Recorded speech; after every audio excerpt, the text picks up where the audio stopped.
बिस्मिल्लाहिर्रहमानिर्रहीम। नाज़रीन, मैं हूं अज़मत खान और आप देख रहे हैं प्रोग्राम एजुकेशन न्यूज़। नाज़रीन, आज के स्पेशल एपिसोड में हम तीन तरह की ख़बरें आपके सामने रखेंगे और तीनों ख़बरों का ताल्लुक़ जो है वो जामिया कराची से है। पहली ख़बर तो ये है कि इस वक्त जो असातिज़ा की इवनिंग की क्लासेस का बाइकाट चल रहा है, एहतजाज चल रहा है, उस हवाले से है। दूसरी ख़बर है एम्प्लॉइज़ वेलफेयर एसोसिएशन की हड़ताल के हवाले से, और तीसरी ख़बर HEJ के हवाले से है। पहली ख़बर की तरफ आते हैं। पहली ख़बर यह है कि जामिया कराची के जो असातिज़ा हैं उन्होंने शाम की क्लासेस का बाकायदा से 2 हफ़्ते हो गए हैं और 2 हफ़्ते से ज़ायद हो गए हैं कि उन्होंने शाम की क्लासेस का बाइकाट किया हुआ है। जामिया कराची में शाम की क्लासेस जो हैं वो नहीं होती हैं क्योंकि असातिज़ा ने बाइकाट किया हुआ है। और बाइकाट की मेन वजह यह है कि उनको शाम की क्लासेस का जो मुआवजा मिलता है, जो तनख्वाह मिलती है, सैलरी मिलती है, वो उनको अदा नहीं की जा रही है और गुज़श्ता कई माह से अदा नहीं की जा रही है, जिसकी वजह से ये उन्होंने सबसे बड़ा मुतालबा उनका ये है। दीगर भी बहुत सारे मुतालबात हैं लेकिन मरकज़ी जो मुतालबा है वो ये है। इस पर ज़ाहिर है असातिज़ा ने ये फ़ैसला किया कि एहतजाज करें, एहतजाज पे चले गए। और फिर इस दौरान एम्प्लॉइज़ वेलफेयर एसोसिएशन की जानिब से भी, यानी कि जामिया कराची के जितने भी मुलाज़मीन हैं उनकी तरफ से भी एहतजाज की कॉल दे दी गई। और उनका मेजर जो मुतालबा था वो लीव इनकैशमेंट का था कि हमें लीव इनकैशमेंट, हमारा हक़ बनता है, वो हमें दिया जाए। अब ज़ाहिर है ये इनकी इतनी ज़बरदस्त मोबिलाइजेशन थी कि इनकी हड़ताल जो है वो देखते ही देखते बामे उरूज को पहुंची और सब्ज़ा ज़ार के सामने इसने गोया ये बैठे तो सब्ज़ा ज़ार के सामने थे लेकिन इन्होंने लाल लाल कर दिया सारा मामला। और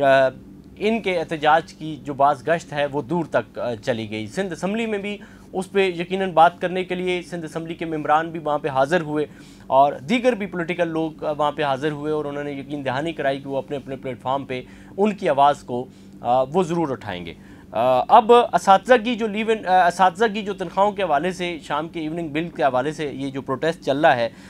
इसमें आगे चल कर के 2 हफ़्तों से ज़ायद हो गया और इंतज़ामिया को ज़ाहिर है इस पर कोई इंतज़ामिया ने एक्शन नहीं लिया, इंतज़ामिया ने इनके एहतजाज पर कान नहीं धरे। तो उसके बाद ये फ़ैसला आया कि असातिज़ा की तरफ से ये दरख्वास्त आने लगी, ये मुतालबा सामने आने लगा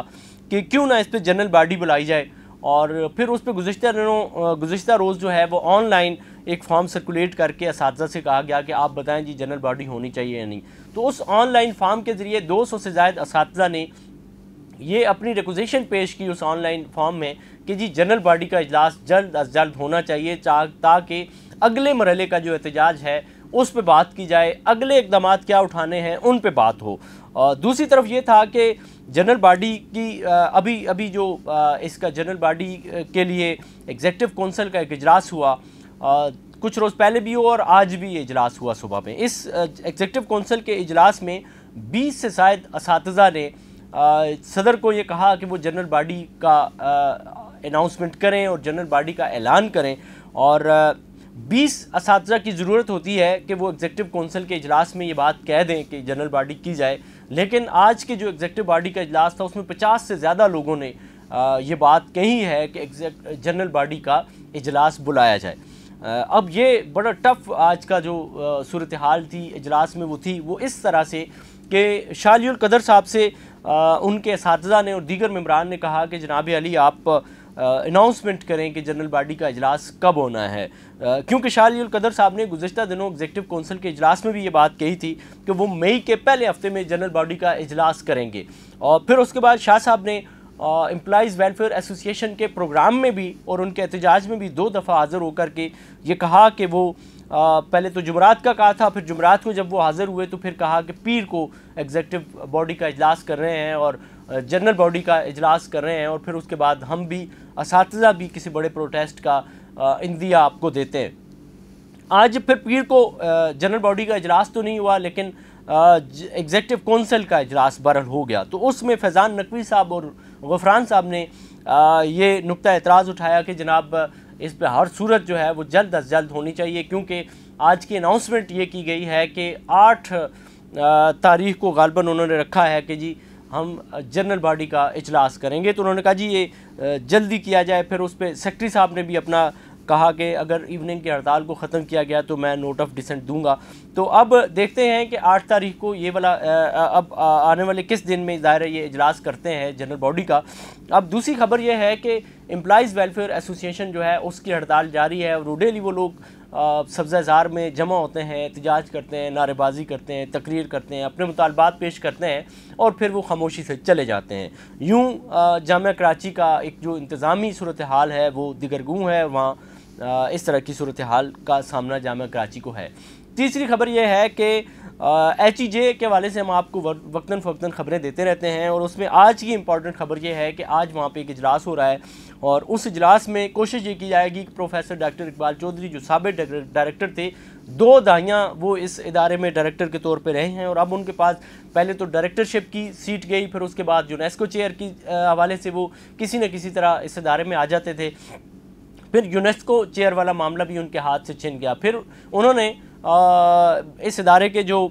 فاؤنڈر ہیں ان سے رابطہ کیا اور ان کو کہا جی کہ مجھے یہاں پہ آنے دیا جائے اور میرے لیے کوئی رستے ہموار کیے جائیں، تو پھر پروفیسر ڈاکٹر اقبال چودھری صاحب کے لیے یہ طے ہوا کہ ان کو ایڈوائزر لگایا جائے کسی جگہ پر کسی بھی چیز کا، اور ایڈوائزر کی جو سیٹ ہوگی یہ یقیناً اگر ان کو لگائے جانے کی تجویز پیش آتی ہے اور اس پہ کوئی عمل درآمد ہوتا ہے تو یہ پہلی دفعہ ہوگا کہ ایچ ای جے میں اور آئی سی سی بی ایس میں کسی کو ایڈوائزر لگایا جاتا ہے،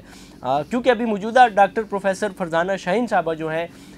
کل ان کے لیے ایک خط لکھا گیا ہے جس میں 25 سے زائد پروفیسرز، ایسوسیٹ پروفیسرز نے اپنے نام لکھ کر کے اپنے قلم سے اور دستخط کر کے اور اس چیز کا اعلان کیا ہے اور کہا ہے، 6 نکات اس میں لکھے، انہوں نے کہا ہے جی کہ آپ نے ایچ ای جے میں آ کر کے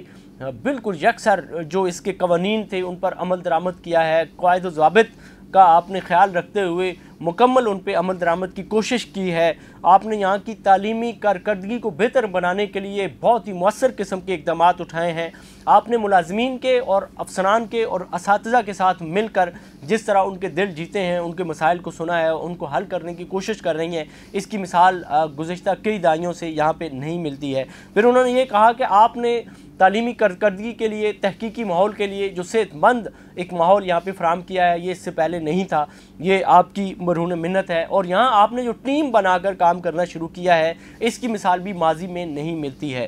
گویا انہوں نے ایک مہر ثبت کر دی ہے اس فیصلے پر کہ ڈاکٹر فرزانہ شاہین ہی کو ڈائریکٹر ہونا چاہیے قائم مقام، لیکن آج کی صورتحال کیا ہوتی ہے اجلاس کے بعد ہم آپ کو بتائیں گے کہ کیا ہوتا ہے، اور اساتذہ کی انجمن اساتذہ کی جو جنرل باڈی کا اجلاس ہے یہ کب ہونے جا رہا ہے، اس میں کیا ہوگا یہ تو آنے والے وقت پہ پتہ چلے گا۔ امپلائیز ویلفیئر ایسوسیشن کی ہڑتال بہرحال اپنی نوعیت کی ایک کامیاب ہڑتال جاری ہے۔ تیسری خبر یہ ہے کہ سی ایم بی کے جو اساتذہ و ملازمین احتجاج کر رہے تھے، اور 17 اپریل سے سی ایم بی کے لوگوں نے احتجاج کیا تھا، اور وہ بدستور احتجاج میں تھے، تھوڑے لوگ تھے لیکن جم کر احتجاج کر رہے تھے، اختلاف نہیں تھا احتجاج میں، تو اس کا نتیجہ بالآخر یہ نکلا کہ ایک ساتھ 2 مہینے کی تنخواہیں ان کو ادا کر دی گئیں۔ پھر آج جو ہے وہ ان کے اکاؤنٹ میں اپریل کی تنخواہ بھی بھیج دی گئی ہے، جس کے بعد جو ہے وہ سی ایم بی کے ملازمین نے تمام یونیورسٹی کے اساتذہ سے، ملازمین سے اور وائس چانسلر سے اس پر اظہار تشکر کیا ہے، اور سب کا فرداً بھی انہوں نے شکریہ ادا کیا ہے، لیکن حقیقت میں اس کا کریڈٹ جو ہے وہ سی ایم بی کے ملازمین کو جاتا ہے جنہوں نے متحد ہو کر تمام تر چیزوں کو دور رکھ کر کے صرف چند پوائنٹ پر اکٹھا ہو کر اپنا احتجاج ریکارڈ کروایا، اور تعداد میں کم ہونے کے باوجود انہوں نے اپنا آپ منوا لیا ہے۔ یہ آج کی 4 خبریں تھیں جو جامعہ کراچی کے والے سے تھی۔ اب مزید اس میں کیا اپڈیٹس آتی ہیں، آپ اس والے سے کیا رائے رکھتے ہیں، ضرور کمنٹ سیکشن میں آپ ہمیں بتا سکتے ہیں۔ آنے والے وقت میں مزید اس پر اپڈیٹ آپ کو دیں گے۔ اسی کے ساتھ اپنے میزبان عظمت خان کو دیجیے اجازت، اللہ نگہبان۔